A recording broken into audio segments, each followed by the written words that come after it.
Let us create the political revolution this country needs. The stakes could not be higher. We cannot afford to miss the mark or to miss this moment.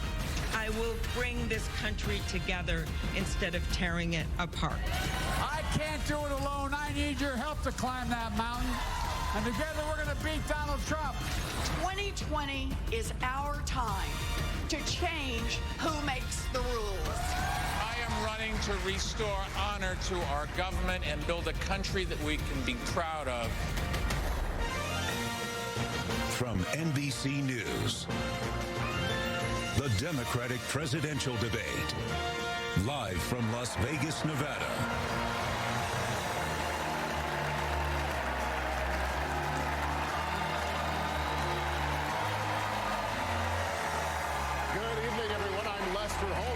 To Las Vegas. Everything is on the line tonight. We're just 3 days before the critical Nevada caucuses. Here with me on the stage tonight, NBC News political director and moderator of Meet the Press, Chuck Todd. And NBC News chief White House correspondent and MSNBC anchor, Hallie Jackson. Also joining us is Telemundo senior correspondent Vanessa Ock. And editor of the Nevada Independent, John Ralston, who has covered Nevada politics for more than 3 decades. The rules are this tonight. Candidates will get 1:15 to answer each question and 45 seconds for follow-ups. Now that the stage is narrowed to 6 candidates, we encourage each of you to directly engage with each other on the issues. So let's get to our first question. Since the last time you all shared the stage, Senator Sanders, a self-described Democratic socialist, has surged into the lead nationally in the Democratic race. And there's a new person on the stage tonight, Mayor Michael Bloomberg, a former Republican who spent millions of his own dollars to run in this race. What hasn't changed, a majority of Democratic voters still say their top priority is beating President Trump. Senator Sanders, the first question to you. Mayor Bloomberg is pitching himself as a centrist who says he's best positioned to win in November. Why is your revolution a better bet? In order to beat Donald Trump, we're going to need the largest voter turnout in the history of the United States. Mr. Bloomberg had policies in New York City of stop and frisk, which went after African-American and Latino people in an outrageous way. That is not a way you're going to grow voter turnout. What our movement is about is bringing working-class people together, black and white and Latino, Native American, Asian American, around an agenda that works for all of us and not just the billionaire class. And that agenda says that maybe, just maybe, we should join the rest of the industrialized world, guarantee health care to all people as a human right, raise that minimum wage to a living wage of $15 an hour, and have the guts to take on the fossil fuel industry, because their short-term profits are not more important than the future of this planet and the need to combat climate change. Those are some of the reasons we have the strongest campaign to defeat Donald Trump. So Mayor Bloomberg, can Senator Sanders beat President Trump, and how do you want to respond to what else he said? I don't think there's any chance of the senator beating President Trump. You don't start out by saying, I've got 160 million people, I'm going to take away the insurance plan that they love. That's just not a ways that you go and start building the coalition that the Sanders camp thinks that they can do. I don't think there's any chance whatsoever. And if he goes and is the candidate, we will have Donald Trump for another 4 years, and we can't stand that. So I'd like to talk about who we're running against. A billionaire who calls women fat broads and horse-faced lesbians. And no, I'm not talking about Donald Trump. I'm talking about Mayor Bloomberg.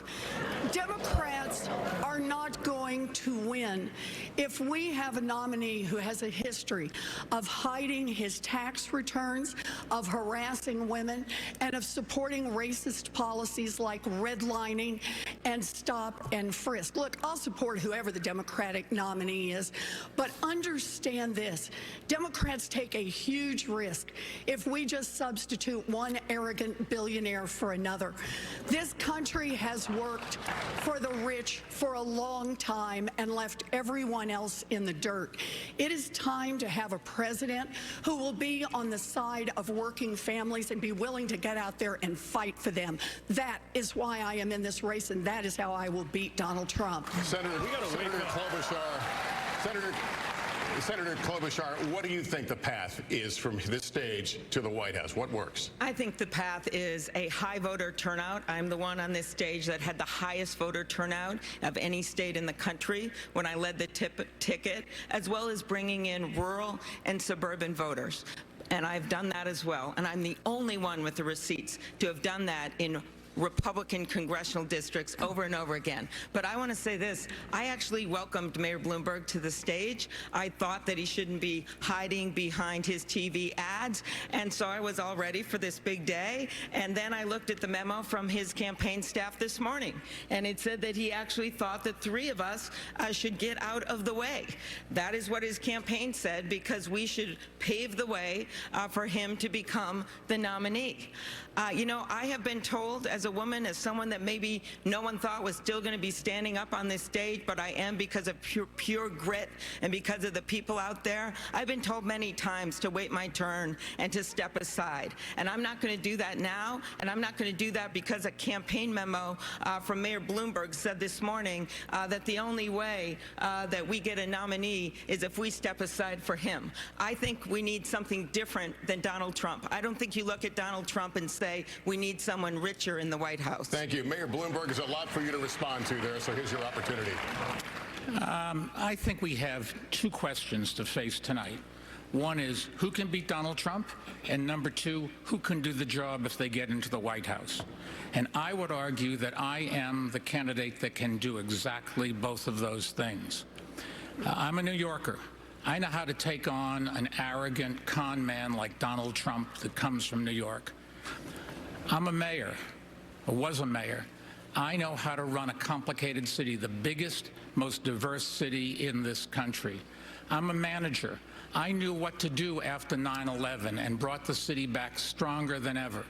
And I'm a philanthropist who didn't inherit his money, but made his money. And I'm spending that money to get rid of Donald Trump, the worst president we have ever had. And if I can get that done, it will be a great contribution to America and to my kids. Vice President Biden, I'll let you weigh in here. In terms of who can beat Donald Trump, NBC did a poll yesterday. It says Joe Biden is best equipped to beat Donald Trump. That's what your poll said. And it said that I can beat him in those toss-up states, too, those states we have to win. I'm ahead by 8 points across the board. So in terms of being able to beat Donald Trump, I'm better positioned, according to your poll, than anybody else to beat Donald Trump. Number 1. Number 2. The mayor makes an interesting point.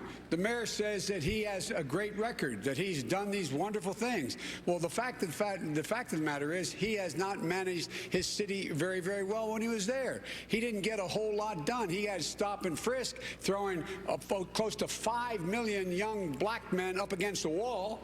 And when we came along in our administration, President Obama, and said we're going to send in a moderator a mediator to stop it, he said that's unnecessary. So we're going to get a chance to talk about the mayor's record. But in terms of who is best prepared to beat Donald Trump, look at your poll and what it says. Mayor Buttigieg, you'd like to weigh in? Yes, we've got to wake up as a party. We could wake up 2 weeks from today, the day after Super Tuesday, and the only candidates left standing will be Bernie Sanders and Mike Bloomberg, the 2 most polarizing figures on this stage.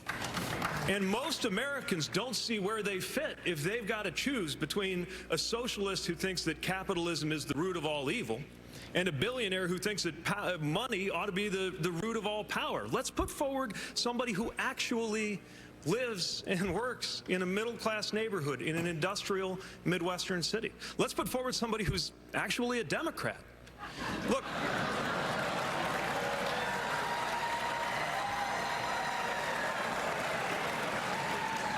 we shouldn't have to choose between one candidate who wants to burn this party down and another candidate who wants to buy this party out.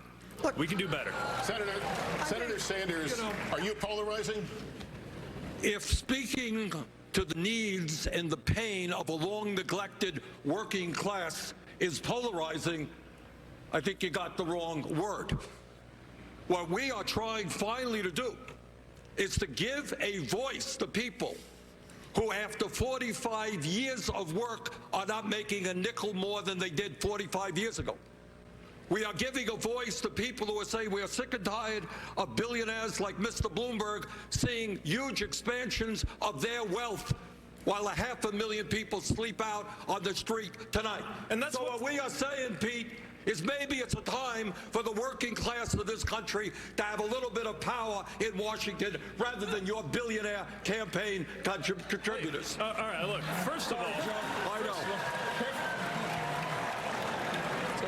Look, my campaign is fueled by hundreds of thousands of contributors. Including 46 billionaires. Among the hundreds of thousands of contributors. And look, we've got to unite this country to deal with these issues. You're not the only one who cares about the working class. Most Americans believe we need to empower workers. As a matter of fact, you're the one who is at war with the culinary union right here in Las Vegas.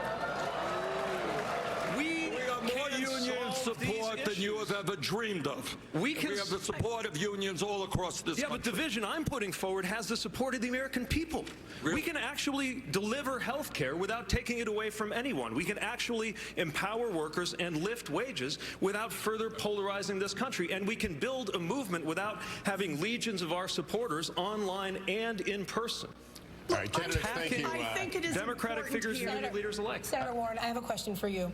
On Sunday, on Meet the Press, Vice President Biden accused Senator Sanders' supporters of bullying union leaders here with, quote, vicious, malicious, misogynistic things.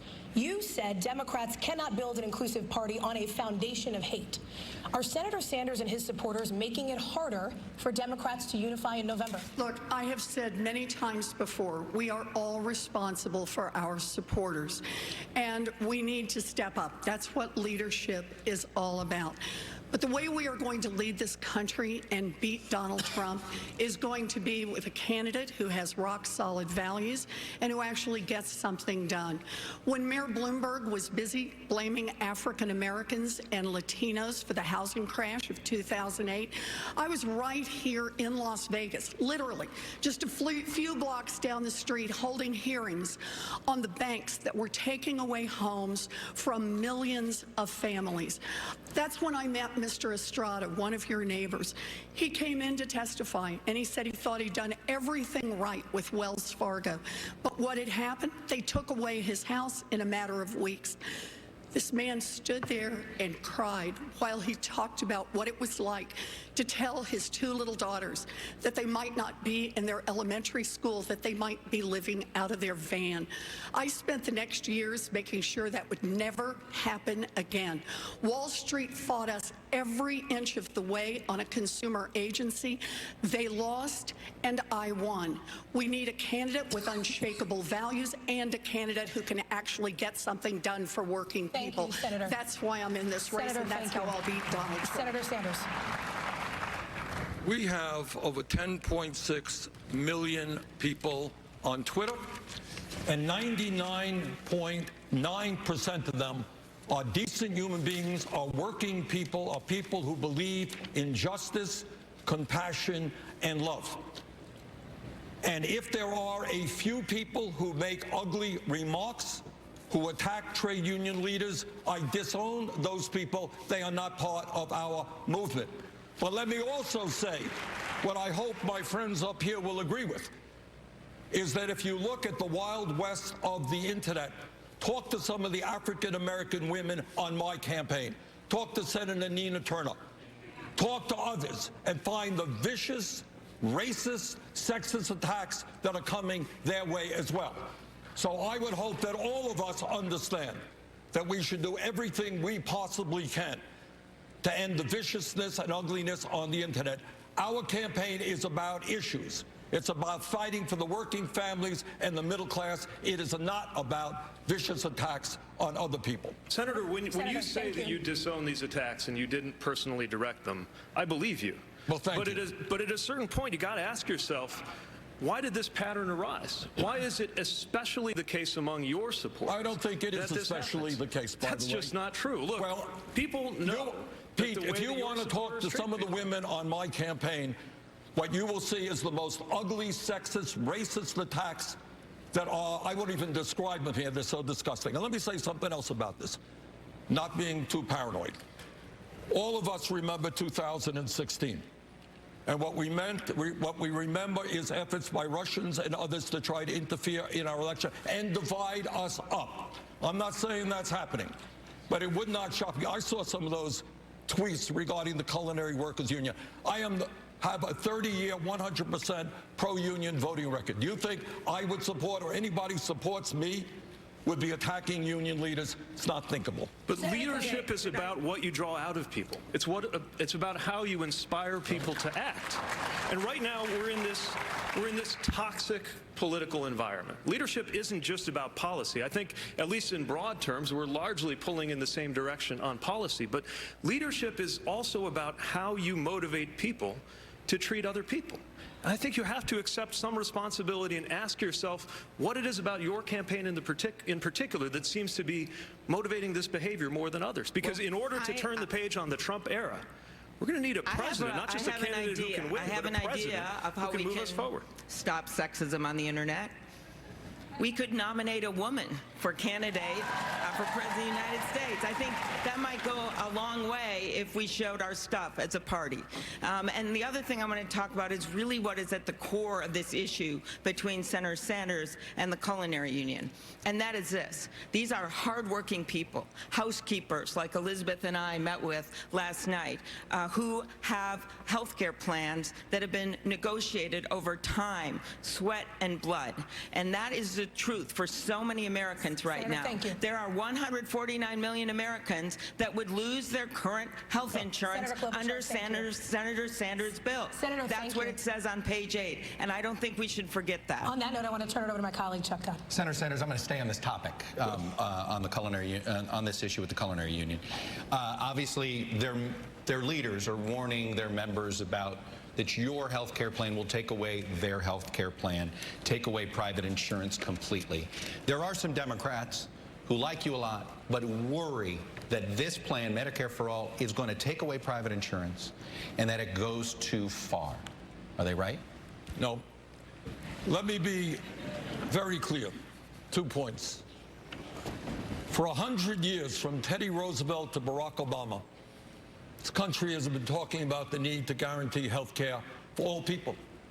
And yet today, despite spending twice as much per capita, Chuck, twice as much as any other major country on earth, we got 87 million who are uninsured or underinsured. We got over 60,000 people who die every year because they don't get to a doctor on time. We're getting ripped off outrageously by the greed and corruption of the pharmaceutical industry, which in some cases charges us 10 times more for the same drugs because of their price fixing. 500,000 people go bankrupt every year because they can't afford medical bills. So let me be very clear to my good friends in the Culinary Workers Union, a great union. I will never sign a bill that will reduce the health care benefits they have. We will only expand it for them, for every union in America, and for the working class of this country. Senator Warren, you were all in on Medicare for All, and then you have since came up with a transition plan. Is it because of the impact on unions? So I want to be clear. I've been to the Culinary Union's healthcare facilities. They're terrific. You don't want to shut them down. You want to expand them. You want to see them all across Nevada and all across this country. But we need to get everybody's healthcare plan out here. Mayor Buttigieg really has a slogan that was thought up by his consultants to paper over a thin version of a plan that would leave millions of people unable to afford their health care. It's not a plan, it's a PowerPoint. And Amy's plan is even less. It's like a Post-it note, insert plan here. Bernie has started very much, has a good start. But instead of expanding and bringing in more people to help, instead his campaign relentlessly attacks everyone who asks a question or tries to fill in details about how to actually make this work. And then his own advisors say, probably won't happen anyway. Look, healthcare is a crisis in this country. My approach to this is we need as much help for as many people as quickly as possible and bring in as many supporters as we can. And if we don't get it all the first time, take the win and come back into the fight to ask for more. I promise, guys, I'm going to get everybody in. We need our help. I got you. Mayor Buttigieg, I think she name-checked you first. I'll let you go first. You name-checked me second. Yes, okay. I think Amy said. I'm more of a Microsoft Word guy, and if you look at my plan, I don't know if there are any PowerPoints on it, but you can definitely find the document on PeteForAmerica.com, and you'll see that it is a plan that solves the problem, makes sure there is no such thing as an uninsured American, and does it without kicking anybody off the plan that they have. This idea that the union members don't know what's good for them is the exact kind of condescension and arrogance that makes people skeptical of the policies we've been putting forward. Here we have a plan that the majority of Americans support. Do you realize how historic that is? That the American people are ready in a way far beyond what was true even 10 years ago and what was available to President Obama at the time. There's a powerful American majority ready to undertake the biggest, most progressive reform we've had in healthcare in 50 years, just so long as we don't force it on anybody. What is wrong with that? All right, Can I respond to that? let me go Senator Klobuchar, and then I'll have you respond. Okay. All right, Senator Klobuchar. Well, I think the Post-it note came first, Senator. I don't know. I do think the Post-it note had came I must say I take personal offense since Post-it notes were invented in my state. So, 3M. Okay, so my plan is a public option. And according to all the studies out there, it would reduce premiums for 12 million people immediately. It would expand coverage for about that same number. It is a significant thing. It is what Barack Obama wanted to do from the very beginning. And the way I look at it, since we're in Vegas, when it comes to your plan, Elizabeth, and Bernie's on Medicare for All, you don't put your money on a number that's not even on the wheel. And why is Medicare for All not on the wheel? Why is it not on the wheel? Because 2/3 of the Democratic senators are not even on that bill. Because a bunch of the new House members that got elected see the problems with blowing up the Affordable Care Act. They see it right in front of them. And the truth is that when you see some troubled waters, you don't blow up a bridge, you build one. And so we need to improve the Affordable Care Act, not blow it up. Let me just. You name check 3 of them. Let me get Senator Sanders in there. You were. Okay. Go ahead, Senator Sanders. Okay. We'll get you in, Miss. All right. We got a lot of people in here. We got hit. It's my turn, yeah? Yes, sir. Okay. Somehow or another, Canada can provide universal health care to all their people, half the cost. UK can do it, France can do it, Germany can do it, all of Europe can do it. Gee whiz, somehow or another, we are the only major country on earth that can't do it. Why is that? And I'll tell you why. It's because last year, the healthcare industry made $100 billion in profits. Pharmaceutical industry, top 6 companies, $69 billion in profit.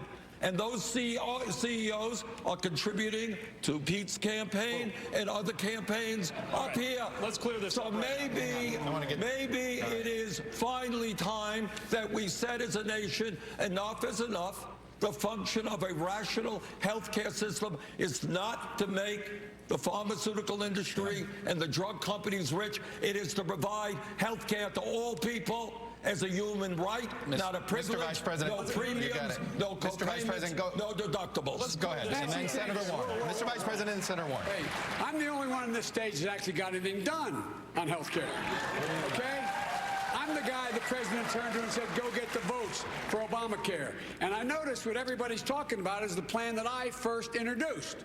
That is to go and add to Obamacare, provide a public option, a Medicare-like option. It cost and increase the subsidies. It cost a lot of money. It cost $750 billion over 10 years. But I pay for it by making sure that Mike and other people pay at the same tax rate their secretary pays at. That's how we get it paid, number one. Number two, you know, from the moment we passed that signature legislation, Mike called it a disgrace, number one. Number two, Trump decided to get rid of it. And number three, my friends here came up with another plan. But they don't tell you. When you ask Bernie how much it cost, the last time he said that, I think it was on your show, he said, we'll find out. We'll find out how, or something to that effect. It cost over $35 trillion bucks. Right. Let's get real. Senator Warren, you get the final word on this. We're going to move to another question. Go ahead, Senator Warren. Go ahead, Senator Warren. So I actually took a look at the plans that are posted. Mayor Buttigieg, there are 4 expenses that families pay, right? Premiums, deductibles, copays, and uncovered medical expenses. Mayor Buttigieg says he will put a cap only on the premiums, and that means families are going to pick up the rest of the cost. Amy, I looked online at your plan. It's 2 paragraphs. Families are suffering, and they need a plan. You can't simply stand here and trash an idea to give health care coverage to everyone without having a realistic plan of your own. And if you're not going to own up to the fact either that you don't have a plan or that your plan is going to leave people without health care coverage, full coverage, then you need to say so. I just want to say on this, when I was in Reno, when I met a man who said he had diabetes, he gets his insulin through the VA, but his sister and his daughter also have diabetes. No way to pay for their insulin. 3 human beings right here in Nevada My plan takes care of that. struggling. They share one insulin prescription. Mayor Bloomberg, was Vice President Biden right? You weren't a fan of Obamacare? I am a fan of Obamacare. At the beginning, Mr. Vice President, I just checked the record because you'd said one time that I was not.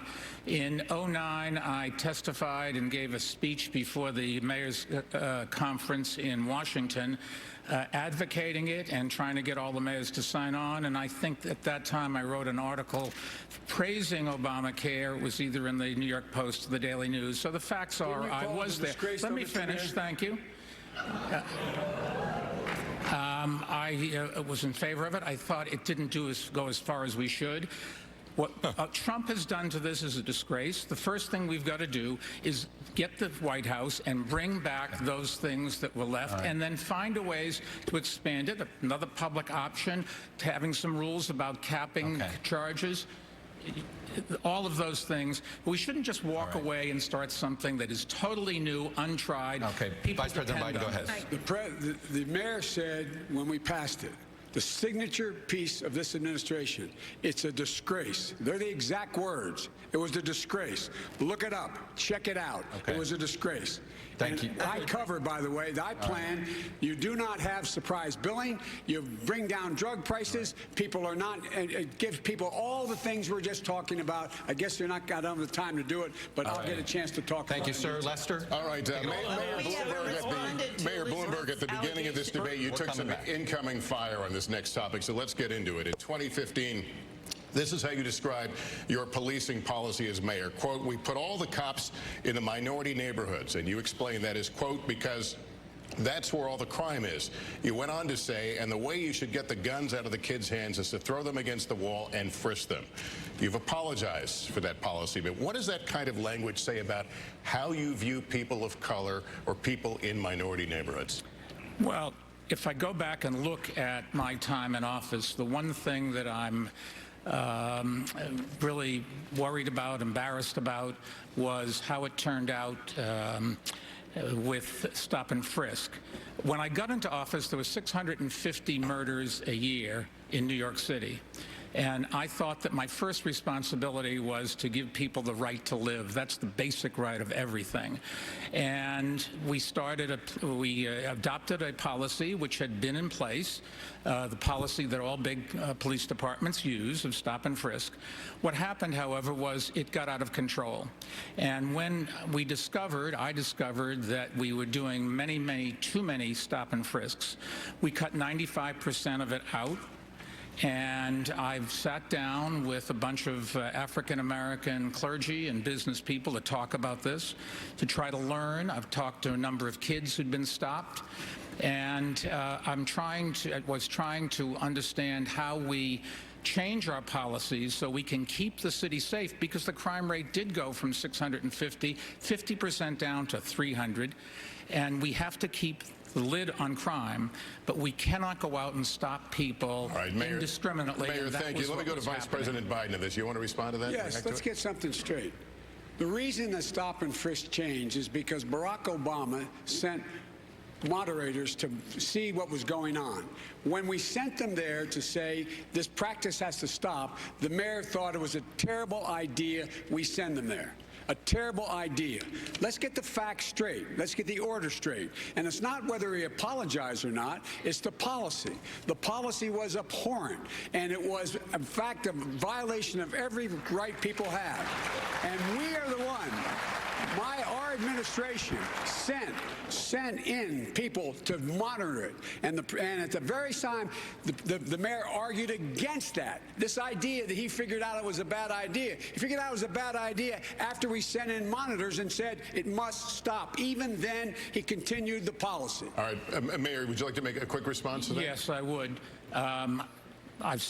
I've apologized, I've asked for forgiveness, but the bottom line is that we stopped too many people, but the policy, we stopped too many people, and we've got to make sure that we do something about criminal justice in this country. There is no great answer to a lot of these problems, and if we took off everybody that was wrong off this panel, everybody that was wrong on criminal justice at some time in their careers, there'd be nobody else up here. And, Senator Warren. Let's be clear. I'm sorry, who did you call on? Senator Warren. Sorry. I do think that this really is about leadership and accountability. When the mayor says that he apologized, listen very closely to the apology. The language he used is about stop and frisk. It's about how it turned out. Now, this isn't about how it turned out. This is about what it was designed to do to begin with. It targeted communities of color. It targeted black and brown men from the beginning. And if you want to issue a real apology, then the apology has to start with the intent of the plan as it was put together and the willful ignorance day by day by day of admitting what was happening, even as people protested in your own street, shutting out the sounds of people telling you how your own policy was breaking their lives. You need a different apology. Senator, here, thank you. Chuck, can I respond briefly? Let me get Senator Klobuchar. We're going to stay on this topic. We're going to stay on this topic, but I want to get something in here with Senator Klobuchar. When you were the top prosecutor in Minneapolis, Senator, there were at least 24 instances where police were involved in the deaths of civilians. None of those officers were prosecuted. You did prosecute a black teenager who was sentenced to life in prison, despite what are now serious doubts about the evidence. Now, the Minneapolis chapter of the NAACP has recently called for you to suspend your campaign over that case because some new evidence has come out since. Big picture, why should black and Latino voters trust your judgment now if it appears you may have gotten it wrong then? First, I'll start with that case. It is very clear that any evidence, if there is new evidence, even old evidence, it should be reviewed by that office and by the county attorney. That must happen. I have called for that review. This was a case involving an 11-year-old African-American girl named Taisha Edwards who was shot doing her homework at her kitchen table. 3 people were convicted. one of the cases is the one that is being was investigated by a journalist, and I think it's very important that that evidence come forward. In terms of the police shootings that you noted, those went to a grand jury, every single one of them, and I've made very clear for months now that, like so many prosecutors, I think those cases, in my time, they were all going to the grand jury. It was thought that was the best way to handle them in many You jurisdictions. should have spoke up? You didn't speak up at the time, should you? I actually did speak up on something very similar, and that was when our police chief in Minneapolis tried to take the investigations of police shootings into his own hands, and I strongly said I disagreed with that. Now I do believe also that a prosecutor should make those decisions herself. And the last thing I will say, because you asked the question about voting, I have the support of African Americans in my community in every election. I had strong support of leadership, and that's because I earned it. And this is going to be on me to earn it. You earn it with what you stand for when it comes to equal opportunity. You earn it with the work that I have done, the leadership I've shown on voting rights. And yes, you earn it with the work that must be done on criminal justice reform. Hallie Jackson. I want to talk about transparency here because many Democrats, including most of you on stage, have criticized President Trump for his lack of transparency. But Senator Sanders, when you were here in Las Vegas in October, you were hospitalized with a heart attack. Afterwards, you pledged to make, quote, all your medical records public. You've released 3 letters from your doctors, but you now say you won't release anything more. What happened to your promise of full transparency? Well, I think we did. Let me tell you what happened. First of all, you're right. And thank you, Las Vegas, for the excellent medical care I got in the hospital 2 days. And I think the one area maybe the Mayor Bloomberg and I share, you have 2 stents as well. All right. 25 years ago. Well, we both have 2 stents. It's a procedure that it's done about 1 million times a year. So we released the full report of that heart attack. Second of all, we released my whole 29 years in the Capitol, the attending physician, all of my history, medical history, and furthermore, we released reports from 2 leading Vermont cardiologists who described my situation, and by the way, who said Bernie Sanders is more than able to deal with the stress and the vigor of being president of the United States. Hey, follow me around the campaign trail, 3, 4, 5 events a day. See how you're doing compared to me. Look. Mayor Buttigieg, you've been critical about transparency on this stage and people needing to do better. Is that response from Senator Sanders enough for you? No, it's not, because first of all, let me say we're all delighted that you are in fighting shape. And at the same time, transparency matters, especially living through the Trump era. Now, under President Obama, the standard was that the president would release full medical records, do a physical, and release the readout. I think that's the standard that we should hold ourselves to as well. Now, President Trump lowered that standard. He said just a letter from a doctor is enough, and a lot of folks on this stage are now saying that's enough. But I am certainly prepared to get a physical, put out the results. I think everybody here should be willing to do the same. But I'm actually less concerned about the lack of transparency on Sanders' personal health than I am about the lack of transparency on how to pay for his health care plan, since he said that it's impossible to even know how much it's going to cost. And even after raising taxes on everybody making $29,000, there is still a multi-trillion-dollar hole. Matter of fact, if you add up his policies altogether, they come to $50 trillion. He's only explained $25 trillion worth of revenue, which means that the hole in there is bigger than the size of the entire economy of the United States. Mayor Buttigieg. The time has come to level with the American people on matters personal and on matters of policy. Thank you, Senator Sanders. Quickly. Okay. Let's level. All right, let's level, Pete. Under your plan, which is a maintenance continuation of the status quo, can I finish? The average American today is paying $12,000 a year. That's what that family is paying. 20% of a $60,000 income, $12,000 a year. Highest prices in the world for prescription drugs. Just the other day, a major study came out from Yale epidemiologists in Lancet, one of the leading medical publications in the world. What they said, my friends, is Medicare for All will save $450 billion a year.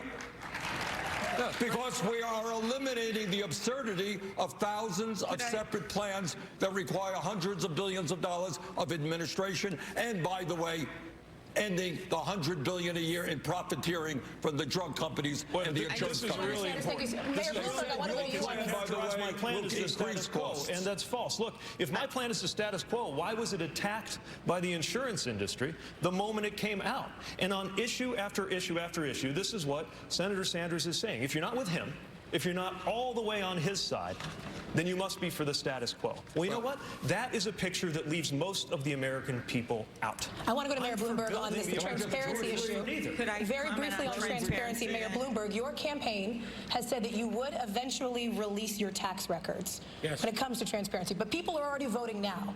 Why should Democratic voters have to wait? It just takes us a long time. Unfortunately or fortunately, Could I comment on that? fortunately, I make a lot of money, and we do business all around the world, and we are preparing it. The number of pages will probably be in thousands of pages. I can't go to TurboTax, but I put out my tax return every year for 12 years in City Hall. We will put out this one. It tells everybody everything they need to know about every investments that I make and where the money goes. And the biggest item is all the money I give away. And we list that, every single donation I make, and you can get that from our foundation anytime you want. Okay, yeah, I'm just looking at my husband in the front row that has to do our taxes all the time. We probably could go to TurboTax. And the point of this is I believe in transparency. I had a physical, by the way. It came out well. We might all be surprised if my blood pressure is lower than Mayor Pete's. That might really shock everyone out there. And I think you should release your records from your physical. Secondly, when it comes to tax returns, everyone up here has released their tax returns, Mayor. I think, and it is a major issue because the President of the United States has been hiding behind his tax returns, even when courts order him to come forward with those tax returns. And I think, I don't care how much money anyone has. I think it's great you got a lot of money, but I think you've got to come forward with your tax returns. Senator, I want to get to you in a second. Mayor Bloomberg, quick response to Senator Klobuchar. We're releasing them. They'll be out in a few weeks, and that's just as fast as I can do it. Remember, I only entered into this race 10 weeks ago. All of my associates here have been at this for a couple of years, and we did That's not. right. We have. Engaging with voters. We're getting and humbling Let me ask you about ourselves something else, Mr. Mayor, because Mayor Bloomberg, let me ask you about something else. Time and get it done. Senator Warren. Wish it were that simple. I'll let you get in here, but Mayor It would Bloomberg. save me a lot of money. Let me ask you about something else. Several former employees have claimed that your company was a hostile workplace for women. When you were confronted about it, you admitted making sexually suggestive remarks, saying, quote, "That's the way I grew up." In a lawsuit in the 1990s, according to the Washington Post, one former female employee alleged that you said, quote, "I would do you in a second." Should Democrats expect better from their nominee? Let me say a couple things, and if I can have my full minute and a quarter, thank you. I have no tolerance for the kind of behavior that the Me Too movement has exposed. And anybody that does anything wrong in our company, we investigate it, and if it's appropriate, they're gone that day. But let me tell you what I do in my company and my foundation and in city government when I was there.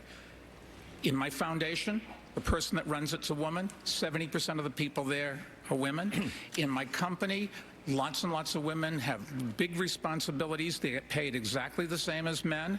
And in my in City Hall, the top person, my deputy mayor, was a woman, and 40% of our commissioners were women. I am very proud of the fact that about 2 weeks ago, we were awarded.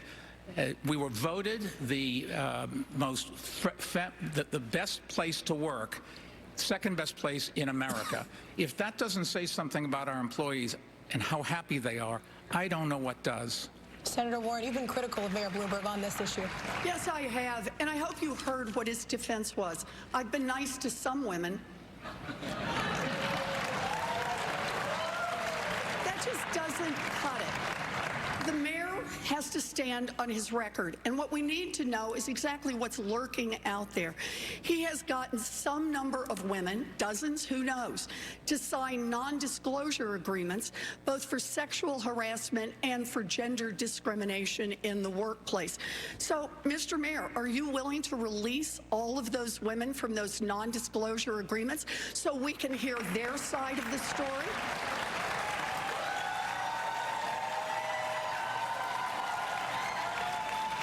We have a very few non-disclosure agreements. How many is Let me that? finish. How many is that? None of them accuse me of doing anything other than maybe they didn't like the joke I told.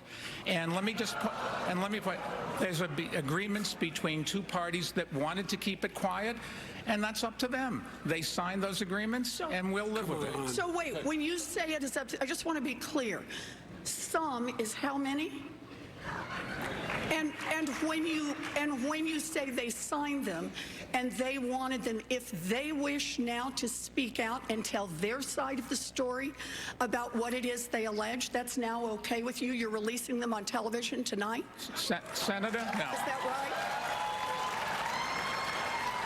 Senator, tonight? Senator, the company and somebody else, in this case, a man or a woman, or could be more than that, they decided when they made an agreement that they wanted to keep it quiet for everybody's interest. They signed the agreements, and that's what we're going to live with. I'm sorry. No, the question is, are the women bound by being muzzled by you? And you could release them from that immediately, because understand, this is not just a question of the mayor's character. This is also a question about electability. We are not going to beat Donald Trump with a man who has who knows how many non-disclosure agreements and the drip, drip, drip of stories of women saying they have been harassed and discriminated against. That's not what we do as Democrats. Mr. Vice President. Look, let's get something straight here. It's easy. All the mayor has to do is say, you are released from the non-disclosure agreement, period. We talk about transparency here. This guy got himself in trouble and maybe saying that there was he couldn't disclose what he did. He went to his company. Just to be super clear, that was about the list of clients. No, so nobody gets yeah, I know what you mean. No, you're right. But he said, he went to the company and said, I want to be released. I want to be able to do it. Look, this is about transparency from the very beginning, whether it's your health record, whether it's your taxes, whether you have cases against you, whether or not people have signed non-disclosure agreements. You think that women, in fact, were ready to say, I don't want anybody to know about what you did to me? That's not how it works. The way it works is they say, look, this is what you did to me, and the mayor comes along and his attorney says, I will give you this amount of money if you promise you'll never say anything. That's how it works. Mayor Bloomberg, final word to you. I said we're not going to get to end these agreements because they were made consensually, and they have every right to expect that they will stay private. If they want to release it, they should be able to release themselves. Can I add a word to Say this? yes. You know, we talk about electability, and everybody up here wants to beat Trump. And we talked about stop and frisk, and we talked about the workplace that Mayor Bloomberg has established and the problems there.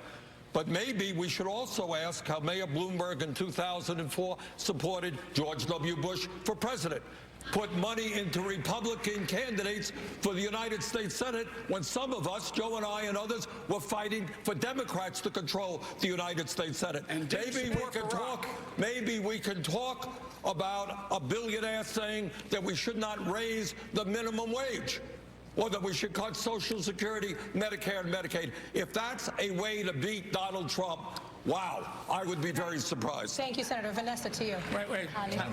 Senator Klobuchar, you're running on your Washington experience, but last week in a Telemundo interview, you could not name the president of Mexico or discuss any of his policies. Last night, you defended yourself saying, quote, this is in jeopardy. But my question to you is, shouldn't our next president know more about one of our largest trading partners? Of course. Of course. And I don't think that momentary forgetfulness actually reflects what I know about Mexico and how much I care about it. And I first want to say greetings to President López Obrador. Secondly, what I meant by the game of Jeopardy is that I think we could all come up with things. You know, how many members are there in the Israeli Knesset? 120. Who is the president of Honduras? Hernandez. But when it comes to Mexico, I am the one person on this stage that came out first to say I was for the U.S. Mexican-Canadian trade agreement. That is going to be one of the #1 duties of a president. Senator is to Klobuchar, implement my that. colleague specifically asked you if you could name the president of Yes. Mexico, and your response was no. Yes, that's right. And I said that I made an error. I think having a president that maybe is humble and is able to admit that here and there maybe wouldn't be a bad thing. Mayor Buttigieg, If you is could that let a me, good response? if you could, Yeah, look, I wouldn't liken this to trivial. I actually didn't know how many members were in the Knesset, so Well, you got there me you there. go. But you're staking your candidacy on your Washington experience. You're on the committee that oversees border security. You're on the committee that does trade. You're literally in part of the committee that's overseeing these things, and we're not able to speak to literally the first thing about the politics of the country to ourselves. Are you trying to say that I'm dumb, or are you mocking me here, Pete? I'm saying that you shouldn't trivialize I that made an knowledge. error. People sometimes forget names. I am the one that has, #1, has the experience based on passing over 100 Thank you, Senator. bills. If I could respond, this was a pretty big Quickly, allegation. He's basically saying that I don't have the experience to be president of the United States. I have passed over 100 bills as the lead Democrat since being in the U.S. Senate. I am the one, not you, that has won statewide in congressional district after congressional district. And I will say, when you tried in Indiana, Pete, to run, what happened to you? You lost by over 20 points to someone who later lost to my friend Joe Donnelly. So don't tell me about experience. What unites us here is we want to win. All right. And I think we should put a proven winner in charge of the ticket. This is a Quick race for response, Mayor president. Buttigieg. This is a race for president. If winning a race for Senate in Minnesota translated directly to becoming president, I would have grown up under the presidency of Walter Mondale. This is different. And the reason that I think we need to talk about Washington experience is that we should ask what that experience has led to. Experiences and certainly tenure is not always the same thing as judgment. If we're going to talk about votes in the Senate in Washington, let's talk about it. Let's talk about a major policy. Next question is Hello. Thank you. Senator Warren and Mayor Bloomberg, this question is for you. I want to talk about, and maybe this is appropriate here. Can I just defend Senator Klobuchar for a minute? This is not right. I understand that she forgot a name. It happens. It happens to everybody on this stage. Look, you want to ask about whether or not you understand trade policy with Mexico? Have at it. And if you get it wrong, man, you ought to be held accountable for that. You want to ask about the economy and you get it wrong, you ought to be held accountable. You want to ask about 1,000 different issues and you get it wrong, you ought to be held accountable. But let's just be clear. Missing a name all by itself does not indicate that you do not understand what's going on. And I just think this is unfair. Senator Warren, you're right. Senator Warren, you're right that Senator Klobuchar could not discuss Mexican policy. Fair either. enough. I'm the only one who knows this man and met with him. I do have to respond. Come on, man.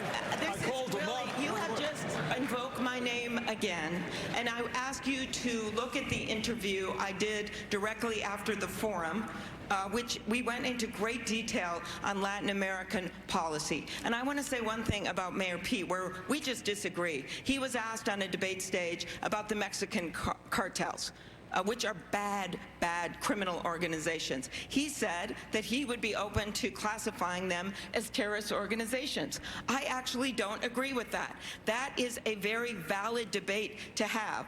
I don't think that would be good for our security coordination with Mexico, and I think you got that wrong. Well, I've at least spent more that's a time in Mexico than anybody. Can I get a chance to say something? Hold on. Vice President? See, thank you. Look, I'm the only one who spent extensive hundreds of hours in Latin America. I've met with this president. I've met with the last president, the one before that. I've been deeply involved in making sure that we have a policy that makes more sense than this god-awful president we have now. I'm the guy that put together $750 million to provide help for those Latin American countries that are the reason why people are leaving, because there's nothing for them to stay for. I've spent hours and hours and hours. And so you want to talk about experience in Washington, it's good to know with whom you're talking. It's good to know what they think. It's good to know what you think. And it's good to be able to have a relationship. That's what it's about. All right. Well, we are clearly everybody's warmed up. We're going to take a short break and kick off the next hour with a topic many voters have said is top of mind, the climate crisis. We're back in a moment.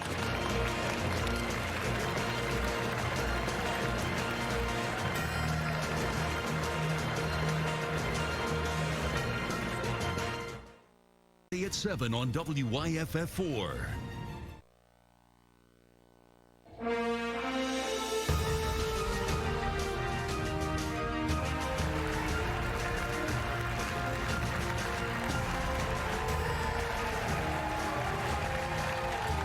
Welcome back. We received hundreds of questions from Democratic voters, and many of them were about the climate crisis. It's an issue that uniquely impacts Nevadans. John Ralston from the Nevada Independent kicks us off now.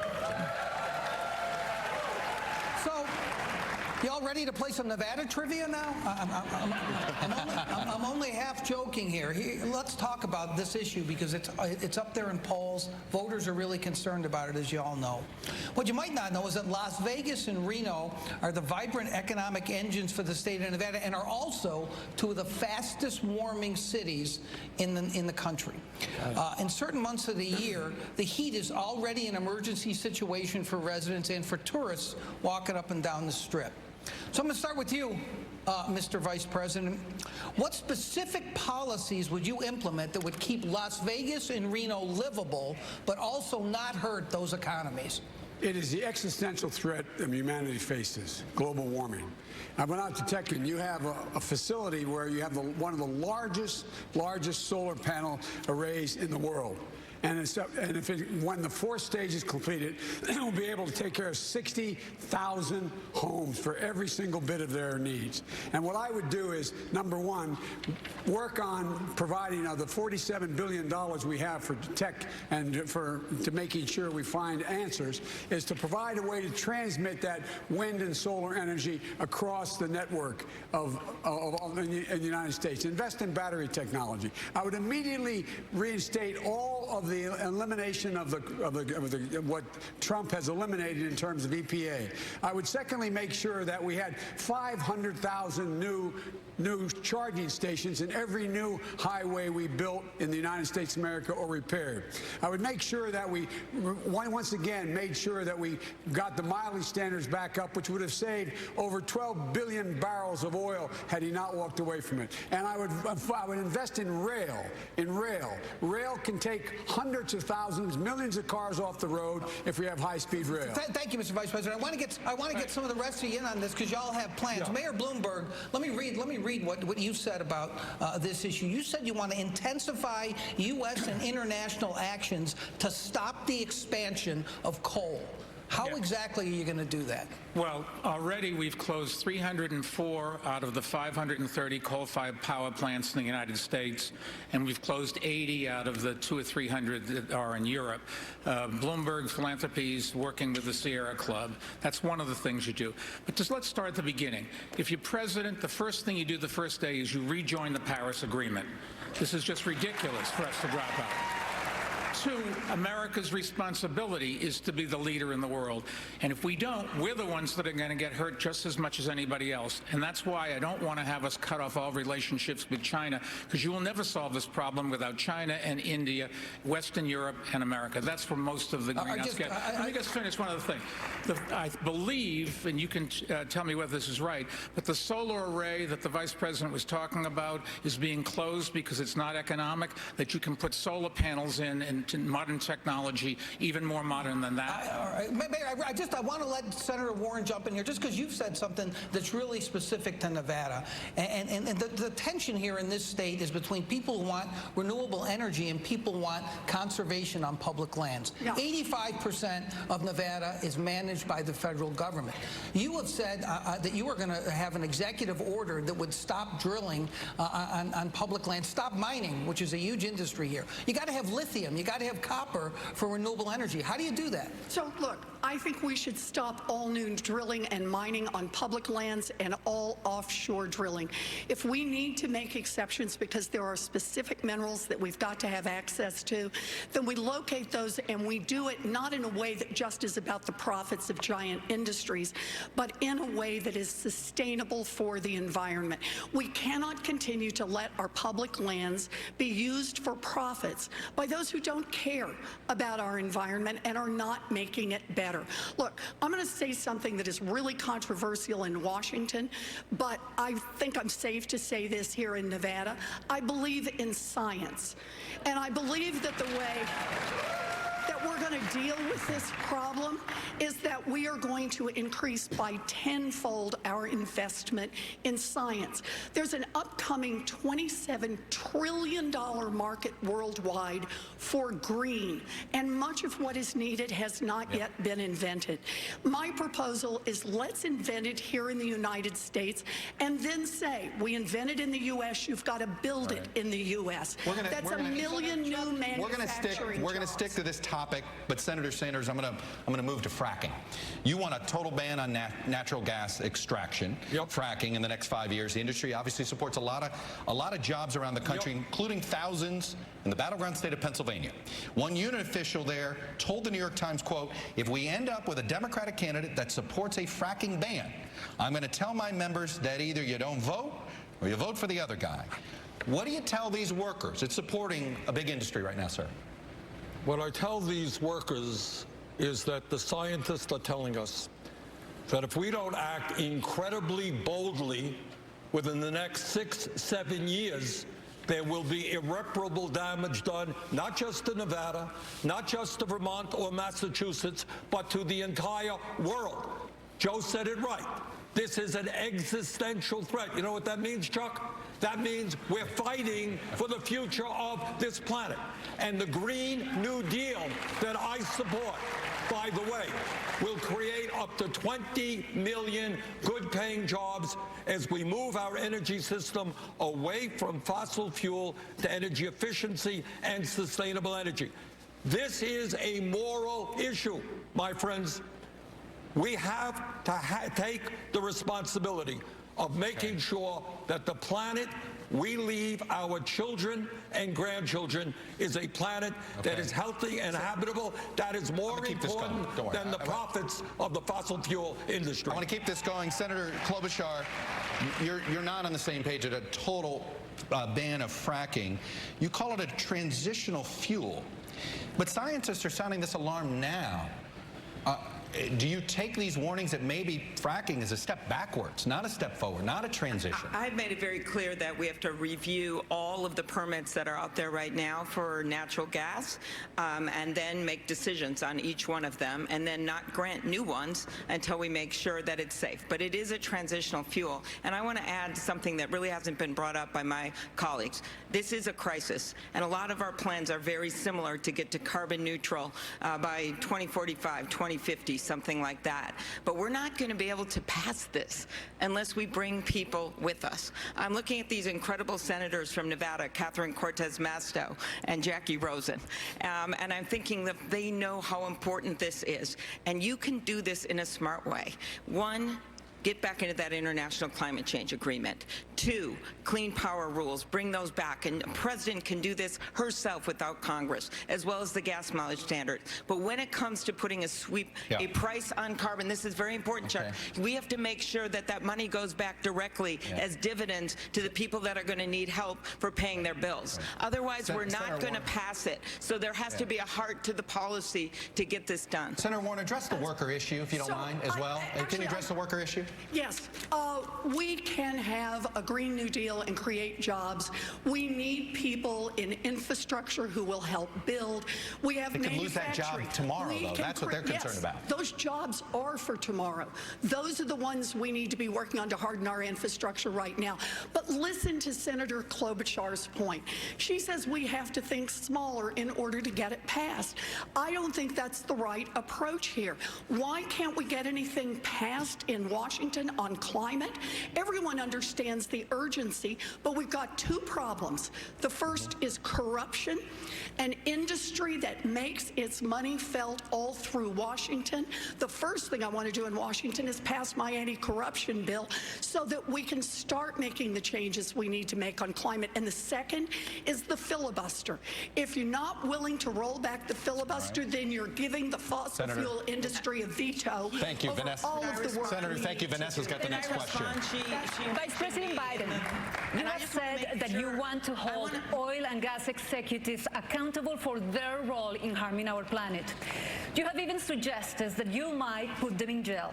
Which companies are you talking about, and how far are you willing to go? I'm willing to go as far as we have to go. First of all, I would eliminate all the subsidies we have for oil and gas. Eliminate it, period. That would save millions and millions of billions of dollars. Number two, I think that any executive who is engaged in, and by the way, minority communities are the communities being most badly hurt by the way in which we deal with climate change. They are the ones who become the victims. That's where the asthma is. That's where the groundwater supply has been polluted. That's where, in fact, people, in fact, do not have the opportunity to be able to get away from everything from still asbestos in the walls of our schools. I have $1 trillion program for infrastructure. That will provide for thousands and thousands of new jobs, not $15 an hour, but $50 an hour plus benefits. Unions being able to do that. And what it does is it will change the nature. Look, here's the last point I want. My time's going to run out. Here's the last point I want to make to you. On day one, when I'm elected president, I'm going to invite all of the members of the Paris Accord to Washington, D.C. They make up 85% of the problem. They know me. I'm used to dealing with international relations. I will get them to up the ante Vice in a big President way. Biden, you didn't answer to my questions. I thought I did. What would you do with these companies that are responsible for the destruction of our planet? What would I do with them? I would make sure they, number one, stop. Number two, if you demonstrate that they, in fact, have done things already that are bad and they've been lying, they should be able to be sued. They should be able to be held personally accountable. And they should, and not only the company, not the stockholders, but the CEOs of those companies. They should be engaged. And it's a little bit like, look, this is the industry we should be able to sue. We should go after, just like we did the drug companies, just like we did with the tobacco companies. The only company we can't go after are gun manufacturers because of my buddy here, but that's a different issue. We're going to stay on the topic. My question is to Mayor Bloomberg. Mayor Bloomberg, your business is heavily invested in China. I think you mentioned that a few questions back. The #1 producer in the world of carbon emissions. How far would you go to force China to reduce those emissions and tackle the climate crisis? Well, you're not going to go to war with them. You have to negotiate with them and try to, and we've seen how well that works with tariffs that are hurting us.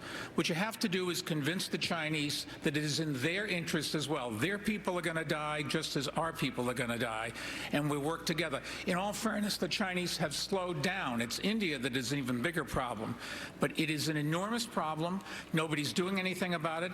We could, right here in America, make a big difference. We're closing the coal-fired power plants. If we enforce some of the rules on fracking so that they don't release methane into the air and into the water, you'll make a big difference. But we're not going to get rid of fracking for a while. And we frack, incidentally, not just natural gas, you frack oil as well.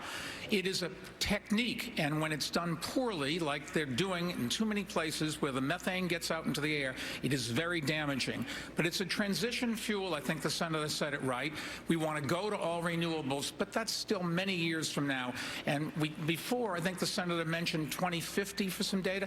No scientist thinks the numbers for 2050 are 2050 anymore. They're 2040, 2035. The world is coming apart faster than any scientific study had predicted. We've just got to do something now. Mayor Buttigieg, your thoughts. Let's be real about the deadline. It's not 2050, it's not 2040, it's not 2030, it's 2020. Because if we don't elect a president who actually believes in climate science now, we will never meet any of the other scientific or policy deadlines that we need to.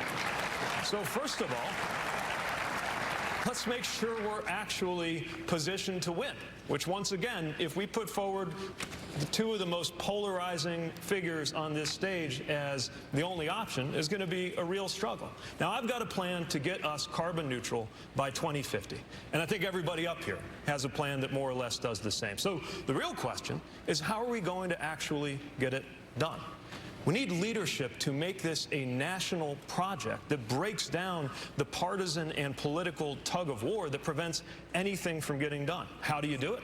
Well, first of all, making sure that those jobs are available quickly. Secondly, ensuring that we are pulling in those very sectors who have been made to feel like they're part of the problem, from farming to industry, and fund as well as urge them to do the right thing. And then global climate diplomacy. I'm a little skeptical of the idea that convincing is going to do the trick when it comes to working with China. America has repeatedly overestimated our ability to shape Chinese ambitions. But what we can do is ensure that we use the hard tools let me hear from Senator Warner to enforce what has to happen. Yes, I want to make sure that the question of environmental justice gets more than a glancing blow in this debate, because for generations now in this country, toxic waste dumps, polluting factories have been located in or near communities of color over and over and over. And the consequences are felt in the health of young African-American babies. It's felt in the health of seniors, people with compromised immune systems. It's also felt economically. Who wants to move into an area where the air smells bad or you can't drink the water? I have a commitment of $1 trillion to repair the damage that this nation has permitted to inflict on communities of color for generations now. We have to own up to our responsibility. We cannot simply talk about climate change in big global terms. We need to talk about it in terms of rescuing the communities that have been damaged. Senator Warren, thank you. Hallie? Vice President Biden, I want to ask you about something else that is important to people here. I want to ask you about Latinos owning 1 out of every 4 new small businesses in the United States. Many of them have benefited from President Trump's tax cuts, and they may be hesitant about new taxes or regulations. Will taxes on their small businesses go up under your administration? No. Taxes on small business won't go up. As a matter of fact, we're going to make sure there's more money available for small businesses in the Latino community and the black community to be able to get the capital to start businesses. At the Treasury Department, there's going to be a window available where we can significantly increase the amount of money available so people can borrow the money to get started. They have demonstrated they're incredibly successful. We should not be raising taxes on them. We should start rewarding work, not just wealth. That's why we have to change the tax code the way it is. That's why the wealthy start to pay their fair share, and that's why we have to focus on giving people the ability to garner wealth, generate wealth. And that's why this whole idea of redlining, lending to people in areas, wasn't the cause of Wall Street failing. The greed of Wall Street was the reason why it occurred, not redlining. And lastly, I want to say, look, the idea of China is, in their Belt and Road proposal, they're taking the dirtiest coal in the world, mostly out of Mongolia, and spreading it around the world. It's clear. It made it clear when you called into Washington in the first 100 days. If you continue, you will suffer severe consequences because the rest of the world will impose tariffs on everything you're selling because you are undercutting the entire economy. Thank you, Mr. Vice President. Mayor Buttigieg, will taxes on those businesses go up under you? Not if they are small businesses. I mean, what we've got to do is level the playing field where a company like Amazon or Chevron is paying literally zero on billions of dollars in profits, and it puts small businesses like the ones that are revitalizing my own city, often Latino-owned on our west side, at a disadvantage. We need to recognize that investing in Latino entrepreneurship is not just an investment in the Latino community, it is an investment in the future of America. And it is time for a president who understands the value of immigration in lifting up all of our communities and our country.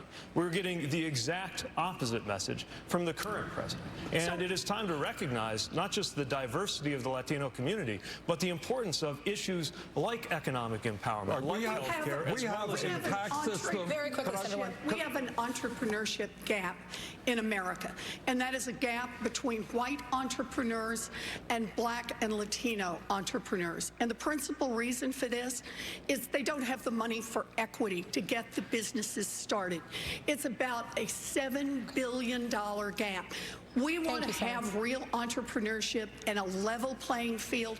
I have a plan to put the $7 billion in to have the fund managed by the people who are routinely cut out. It can't just be about taxes. We need to make an investment to level the playing field and end the black and white. Look, I want to get at something. Mayor Bloomberg, the vice president talked about redlining. The only one here that started a business. Mayor Bloomberg, you seem to imply that redlining and stopping stopping redlining is somehow contributed to the financial crisis. That's exactly wrong. And that was the implication that came out in your quote. So I want to give you a chance to clarify this. I've been well on the record against redlining since I worked on Wall Street. I was against it during the financial crisis. I've been against it since. The financial crisis came about because the people that took the mortgages packaged them and other people bought them. That was where all the disaster was. Redlining is still a practice some places, and we've got to cut it out. But it's just not true. What I was going to say, we maybe want to talk about businesses. I'm the only one here that I think that's ever started a business. Is that fair? Okay. What we need is, I can tell you in New York City, we had programs, there are mentoring programs for young business people so they can learn how to start a business. We had programs that could get them seed capital. We had programs to get branch banking in their neighborhoods, because if you don't have a branch bank there, you can't get a checking account. Can't get a checking account, you can't get a loan. You can't get a loan, you can't get a mortgage, then you don't have any wealth. There's ways to fix this, and it doesn't take trillions of dollars. It takes us to focus on the problem. Senator Sanders, 45 seconds, and we're going to move on. Senator Sanders, 45 seconds. Just, you know, when we talk about a corrupt political system bought by billionaires like Mr. Bloomberg, it manifests itself in a tax code in which not only is Amazon and many other major corporations, some owned by the wealthiest people in this country, not paying a nickel in taxes, we have the insane situation that billionaires today, if you can believe it, have an effective tax rate lower than the middle class. Senator, so maybe just the tax code. Why are you complaining? Who wrote the code? You did. You and your campaign. 99 senators. You and your not me. You and your campaign contributions electing people who represent the wealthy and the powerful. Yes, those are the folks. Democrats. Thank you. Well, and Republicans too. Okay. And George W. Bush as well. Chuck. Senator Klobuchar, let me address. I was thinking understand there's going to be a boxing rematch on Saturday in Vegas, and those guys should go down there. Senator Klobuchar, I actually want to get you to something about Senator Sanders tweeted last year, billionaires should not exist. Okay. What say you? I believe in capitalism, but I think the goal of someone in government and a president of the United States should be a check on that. I'm not going to limit what people make, but I think right now our tax code is so tilted against regular people, and that is what's wrong. I was thinking of your question about small businesses. The small businesses I talk to, they have trouble getting employees because their employees don't have child care. We should have universal child care. And we have not been talking enough about Donald Trump. And let's just talk about Donald Trump, because he signed that tax bill that helped the wealthy, and he went down to Mar-a-Lago, and he said to all his friends, you just got a lot richer. That is Exhibit A, and I can tell you the hardworking people in Nevada were not in that room. So the key to me is to not limit what people can make, but make sure that we have a government that is fair for everyone. So, Senator Sanders, what did you mean that you don't think they should exist? Tell you what I mean. What did that mean? We have a grotesque and immoral distribution of wealth and income. Mike Bloomberg owns more wealth than the bottom 125 million Americans. That's wrong, that's immoral. That should not be the case when we got 500,000 people sleeping out on the streets, when we have kids who cannot afford to go to college, when we have 45 million people dealing with student debt. We have enormous problems facing this country, and we cannot continue seeing a situation where in the last 3 years, Billionaires in this country saw an $850 billion increase in their wealth. Congratulations, Mr. Bloomberg. But the average American last year saw less than a 1% increase in his or her income. That's wrong. Mayor Bloomberg, should you exist? I can't speak for all billionaires. All I know is I've been very lucky, made a lot of money, and I'm giving it all away to make this country better. And a good chunk of it goes to the Democratic Party as well. Is it too much? Have you earned too much money? Has it been an obscene amount of money? Should you have earned that much money? Yes. I worked very hard for it, and I'm giving it away. All right. Thank you. Hallie. Mayor Buttigieg, Senator Sanders has a proposal that would require all large companies to turn over up to 20% of their ownership to employees over time. Is that a good idea? I think that employee ownership of companies is a great idea. I'm not sure it makes sense to command those companies to do it. If we really want to deliver less inequality in this country, then we got to start with the tax code. And we got to start with investments in how people are able to live the American dream, which is in serious decline. Matter of fact, last time I checked, the list of countries to live out the American dream, in other words, to be born at the bottom and come out at the top, we're not even in the top 10. Number one place to live out the American dream right now is Denmark.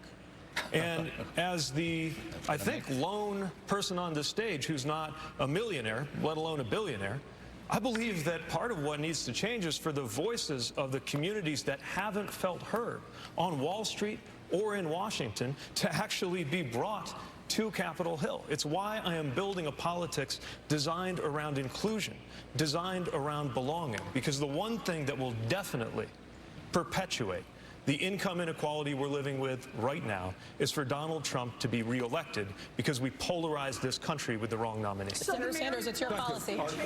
That's to me, right? It is your policy. Thank you. It is my policy, and I'm very proud of that policy. All right?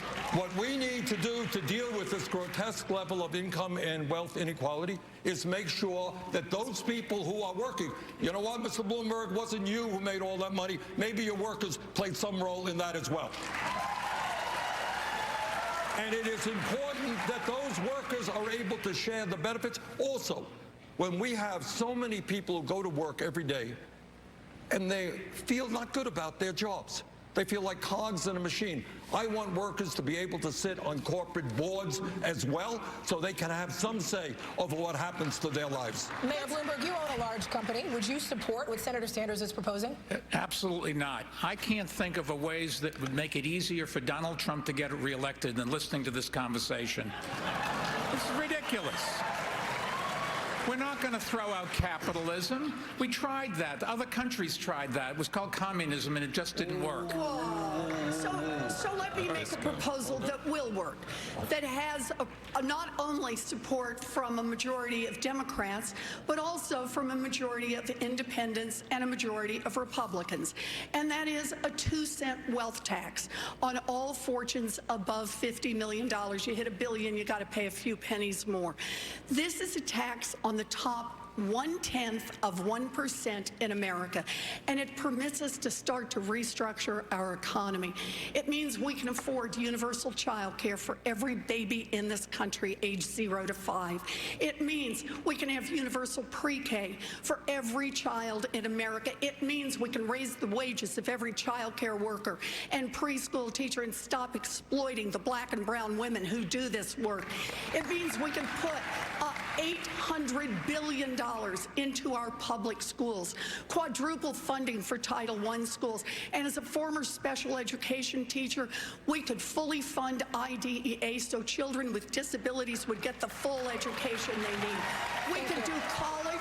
We could put $50 billion into our historically black colleges and universities, and we could cancel student loan debt for 43 million Americans. Thank you. That's something a majority of Americans support, a 2-cent wealth tax. It is a question of values. Do we want to invest in Mr. Bloomberg, or do we want to invest in an entire generation of young Senator Sanders, the next question is for you. Senator Sanders, our latest NBC News Wall Street Journal poll released yesterday, 2/3 of all voters said they were uncomfortable with a socialist candidate for president. What do you say to those voters, sir? What was the result of that poll? Who was winning? The question's to you. Well, the question was that I was winning, and I think by a fairly comfortable margin. Might mention that. But here is the point. Let's talk about democratic socialism, not communism, Mr. Bloomberg. That's a cheap shot.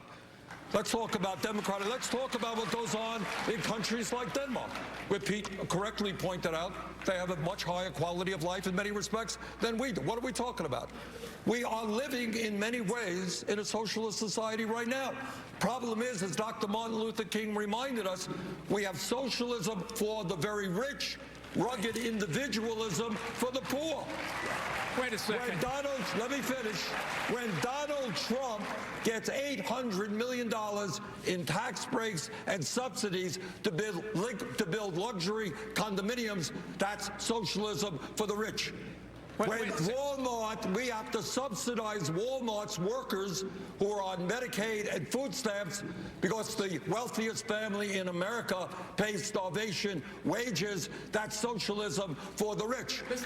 I believe in democratic socialism for working people, not billionaires. Health care for all, educational opportunity for all. Senator, thank you. Mayor Bloomberg, would you like that works the for question all, was about socialism. What a wonderful country we have. The best-known socialist in the country happens to be a millionaire with 3 houses. What I miss here?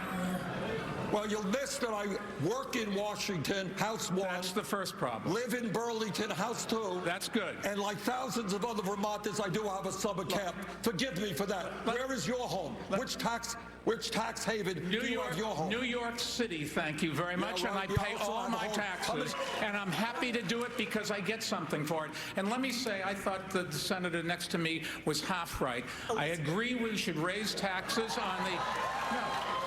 I disagree with the senator on the wealth tax, but I do agree with her that the rich aren't paying their fair share. We should raise taxes on the rich. I did that as mayor in New York City. I raised taxes, and if you take a look at my plans, the first thing I would do is try to convince Congress, because they've got to do it, we can't just order it, to roll back the tax cuts that the Trump administration put in with through Congress. All right, Vice President Biden, weigh in this question of Americans' feeling about socialist candidates. Well, look, let me weigh in on, for 36 years and as vice president, I was listed as the poorest man in Congress. I made money when I wrote a book about my son, and it surprised me how much it sold. First time I ever made any money. And here's the deal. The fact is that we ought to start rewarding work, not just wealth. The idea that we have a tax rate for corporate America at 21% is ridiculous. It should be at 28%. That would raise almost $800 billion a year. The idea that we have companies not paying anything at all, they should have a minimum tax of 15%. That would raise another $740 billion a year. The idea that you're able to have a capital gains tax that you pay at the rate of 20% if you are if you are Mike Bloomberg or whomever it has a whole lot of money, and someone else is paying at your staffer is paying at 25% is wrong. That would raise another $800 billion. We should be rewarding work, not just wealth. And the American people, the middle class is getting killed, and the poor have no way up. All right. Vice President Biden, thank you. Chuck? Mayor Buttigieg, I want to get you in on this because, in 2000, you wrote an award-winning essay. You praised Senator Sanders. You specifically praised him for embracing socialism. You have now since said that you're concerned about his policies. But I am curious about this. Are you out of touch with your own generation? Millennials, by a big chunk, embrace his version of democratic socialism. You do not. Are you out of touch with your generation? No. Look. It's true that I was into Bernie before it was cool. He was congressman at the time. And the qualities I admired then are qualities I still respect a great deal. I never said that I agree with every part of his policy views, then or now, but I appreciate that at least he's straightforward and honest about him. He's honest about the fact that taxes will go up on anybody making more than $29,000 to fund his health care plan. Although, again, a little bit vague about how the rest of that not being honest, premiums would be eliminated. But you're still raising those taxes, and when you're saving people money because they don't pay any premiums, out-of-pocket expenses, co-payments, or deductibles. They're going to be much better off. But where's the other $25 trillion supposed to come from? At a certain point, you got to do the math. Well, we got it all up there on the internet. It's a payroll tax. A payroll tax. No, but even after the payroll tax, you still have a Because we have a wealth tax. Elizabeth has a good one. Ours is a little bit tougher on Mr. Bloomberg than hers.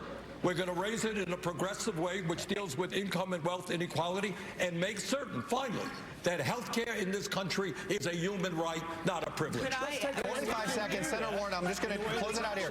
You went out of your way. You went out of your way to call yourself a capitalist, Yes, to separate because I yourself from him. Why? Yes, because I am. Look, Democrats want to beat Donald Trump, but they are worried. They are worried about gambling on a narrow vision that doesn't address the fears of millions of Americans across this country who see real problems and want real change. They are worried about gambling on a revolution that won't bring along a majority of this country. Amy and Joe's hearts are in the right place, but we can't be so eager to be liked by Mitch McConnell that we forget how to fight the Republicans. Mayor Buttigieg has been taking money from big donors and changing his positions. So it makes it unclear what it is he stands for other than his Senator, own thank you. Senator Klobuchar, go ahead. You've got it. Senator Klobuchar, you've had it. Senator Klobuchar, go ahead. You got the floor for 45. Thank you. Go. Number one, I have repeatedly said that we have to win big. And the way we win big is winning states like Nevada, but also winning the Senate races in Arizona and in Colorado and beyond. And the reason we want to do that is to send Mitch McConnell packing.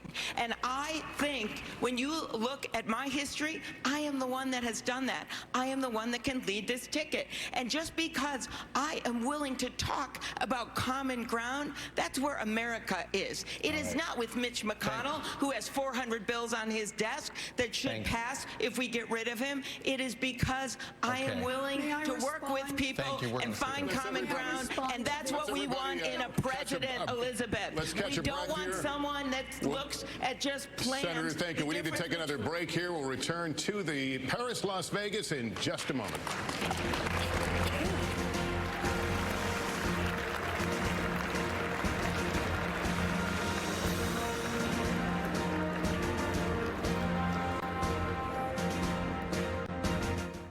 News 4, live local breaking news. Welcome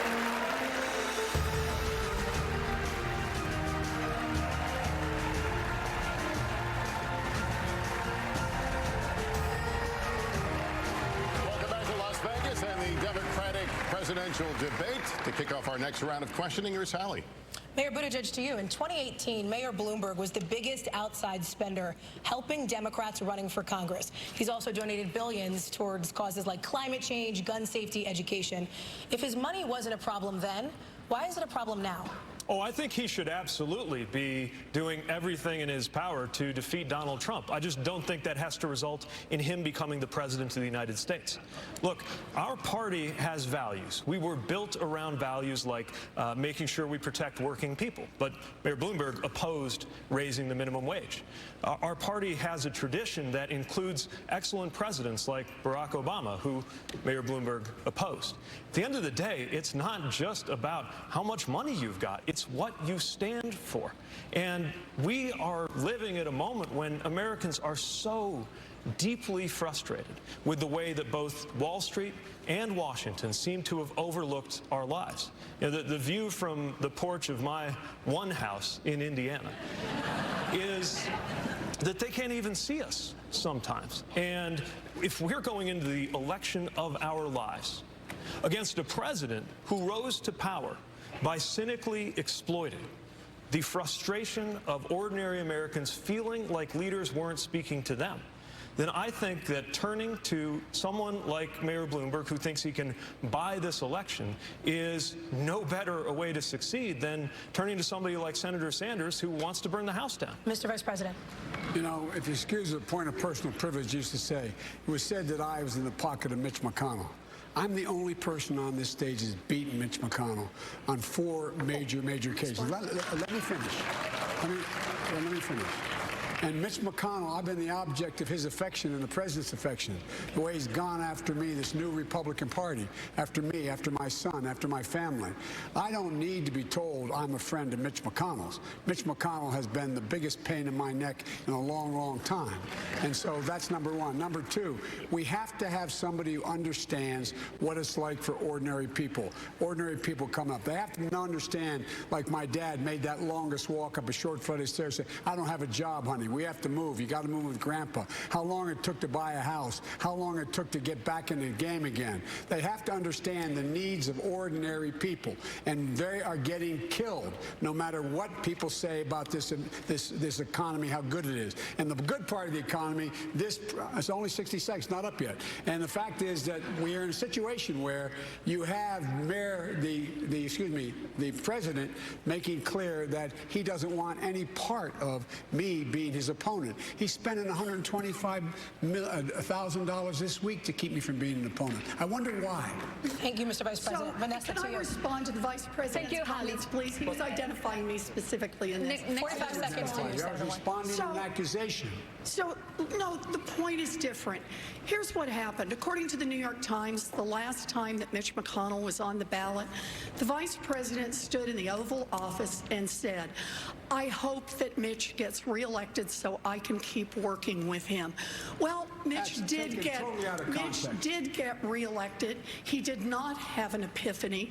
Instead, he blocked nearly everything that Barack Obama tried to pass. Did you ever and win he anything? stole a Supreme Court seat from the Democrats, the Consumer Financial Protection Bureau. Thank you, Senator. Thank you, Senator. Our next question goes to Senator Klobuchar. About 700,000 young people known as dreamers or soñadores who were brought to this country as children are currently protected from deportation because of a program that is now under the review by the Supreme Court. If the court sides with the Trump administration, which is eager to end this protection, what exactly is your plan to protect the dreamers permanently? To win, to beat Donald Trump. The best way to protect the dreamers is to have a new president. There are the votes there to protect the dreamers. And I have been working on this since I got to the United States Senate. In my first campaign, I actually had a bunch of ads run against me because I was standing up for immigrants. And when I think of dreamers and I try to explain it to my state, I found a 99-year-old Hispanic war veteran who was a dreamer when he was brought over to this country. And back then, he just went to Canada for a night and came back, and he was a permanent citizen because they needed him to serve in World War II. Now, not so easy. The dreamers are our future. The dreamers are so important in Nevada, and the best way we can get this done is to beat Donald Trump, but it is to pass comprehensive immigration reform, which creates a path to citizenship to so many hardworking people, will bring down the deficit by $158 billion, and will bring peace for these dreamers. Thank you so much, no other Senator country but our own. Thank you. If you're going to run based on your record of voting in Washington, then you have to own those votes, especially when it comes to immigration. You voted to confirm the head of Customs and Border Protection under Trump, who was one of the architects of the family separation policy. You voted to make English the national language. Do you know the message that sends in as multilingual a state as Nevada to immigrants? You have been unusual among Democrats, I think the Democrat among all of the senators running for president, most likely to vote for Donald Trump's judges, who we know are especially hostile to dreamers and to the rights of immigrants. Now, in South Bend, it was not always easy to stand up in a conservative place like Indiana on immigration, but we delivered. We created a municipal ID program so that dreamers and others who were undocumented were able to navigate everyday life. We stood up for those rights and stood with members of our community with the message that they were as American as we are. A los soñadores hay que decir que este país es tu país también. Everyone was as perfect. I wish everyone was as perfect as you, Pete, but let me tell you what it's like to be in the arena. And number one, do the math. If my friend Andrew Yang was up here, that's what he'd say.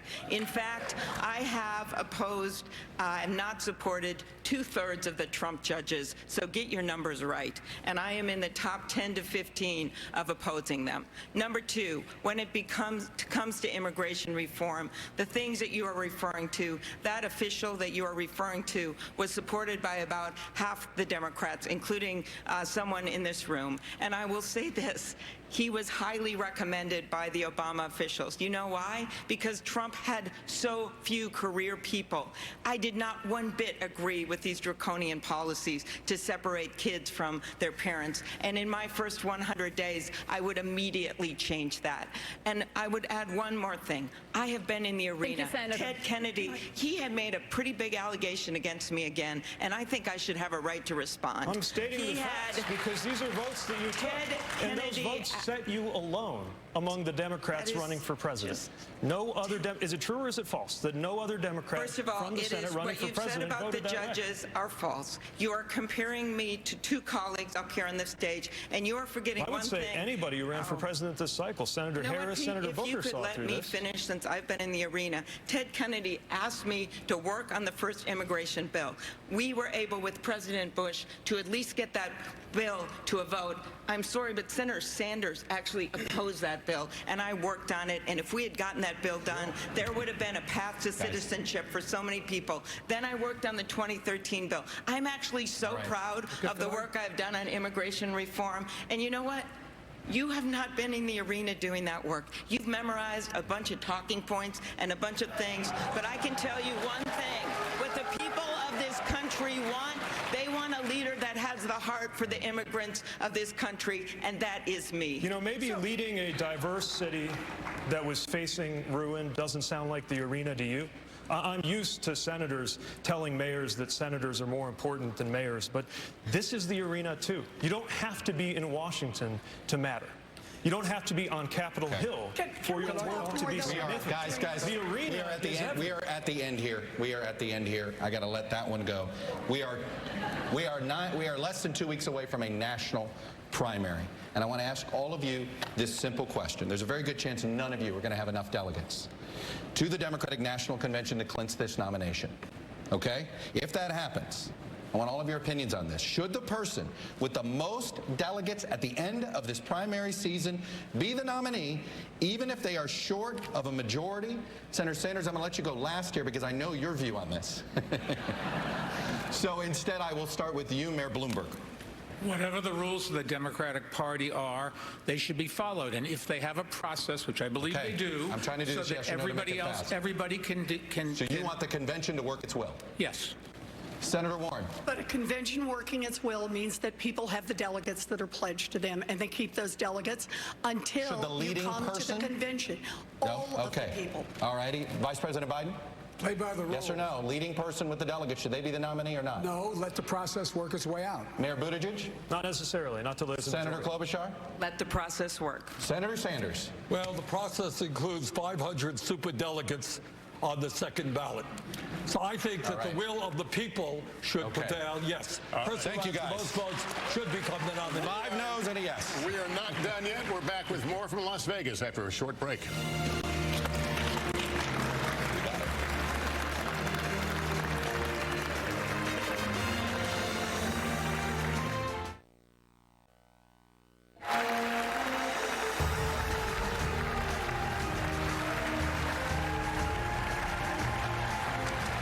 Welcome back, everyone. It is time for closing statements. Each candidate will have 1 minute, and we begin with Senator Klobuchar. This has been quite a debate. And what I want everyone out there watching to remember is that what unites us is so much bigger than what divides us.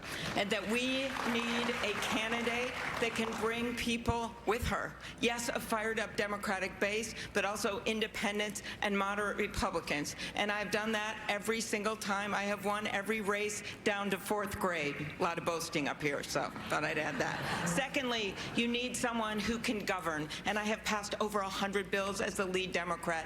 And third, you need someone that has the heart to be the president. They were talking a lot about heart conditions up here. We have a president right now that doesn't have a heart. I love the people of this country, and I ask for the vote of the people of Nevada, because this state gets it. They get that maybe you don't agree with every single thing that's said on this debate stage, but we understand that the heart of America is bigger than any Senator heart that guy has in the White House. Senator I ask you to join me at amyklobuchar.com. Senator, thank you. Mayor Bloomberg, to you. Well, you can join me at MikeBloomberg.com, too, if you want, but I'm not asking for any money. Look, this is a management job, and Donald Trump's not a manager. This is a job where you have to build teams. He doesn't have a team, so he goes and makes decisions without knowing what's going on or the implications of what he does. We cannot run the railroad this way.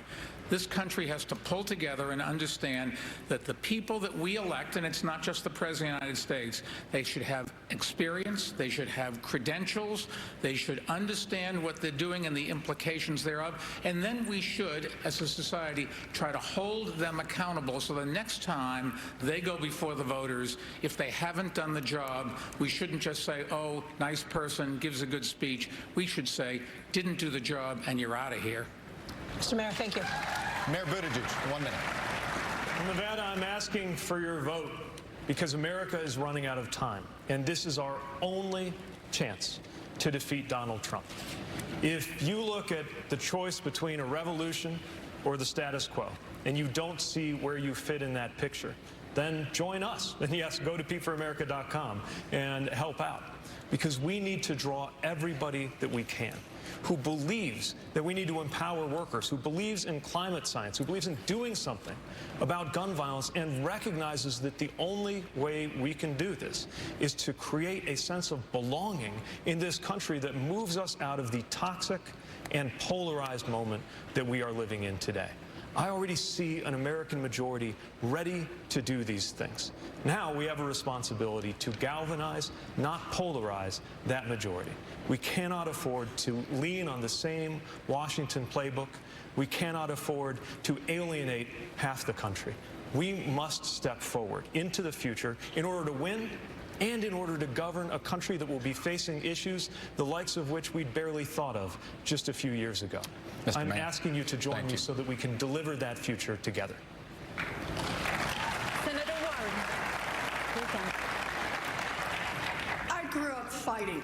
I grew up out in Oklahoma, and I learned it probably from my mother. I watched when my daddy had a heart attack and didn't have any money coming in, when our car was lost and when we were on the edge of losing our home. I watched my mother fight to save our family. And I grew up fighting to save our family, my family. I eventually made it through school and spent my life as a teacher, and looking into why it is that so many families across this country are struggling and why it gets worse year after year after year. I, for years, have fought for unions to say the way we're going to restructure this economy is we're going to make it easier to join a union and get more power into unions.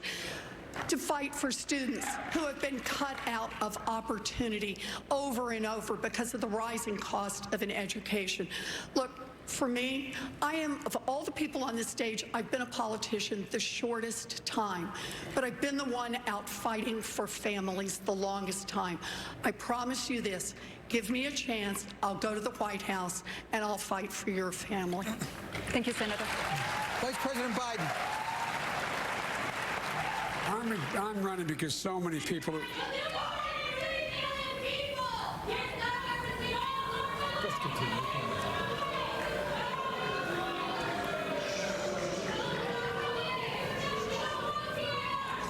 Please give us a moment. We'll clear the room and let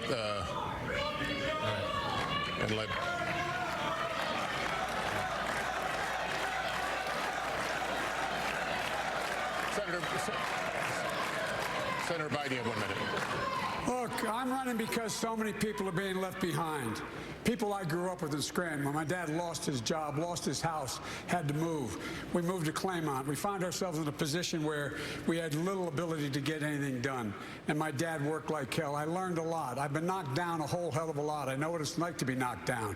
But I know you have to get back up. We have to provide some safety and security for the American people. Right here in Nevada, the site of the most significant mass murder in American history, guns.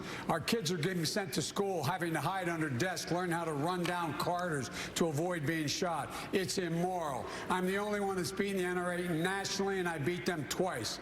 With regard to health care, it also is something that is a right. Obamacare has to be expanded. It can be, in fact, cover everybody. And lastly, I think it's important that on day one, we deal with sending an immigration bill to the desk. The only person in here has the worst record on immigration is Bernie, because Bernie voted against the 2007 bill. Had, in fact, that immigration bill passed, there would be 6 million members would be now American citizens. All right. Senator Sanders, you have 1 minute for your closing remarks.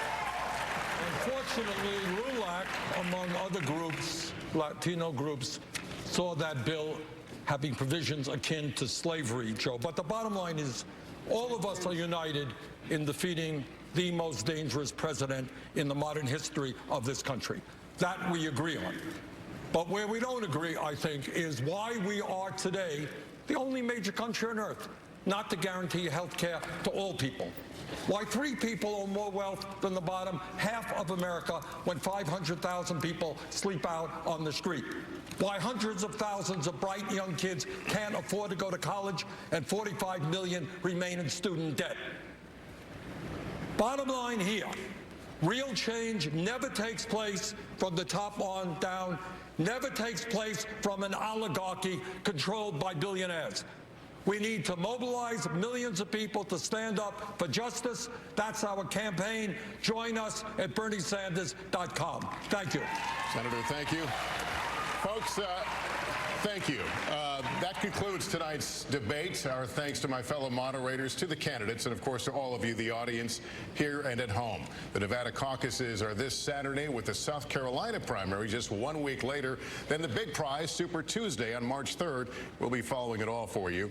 For now, for all of us at NBC News, I'm Lester Holt. Good day.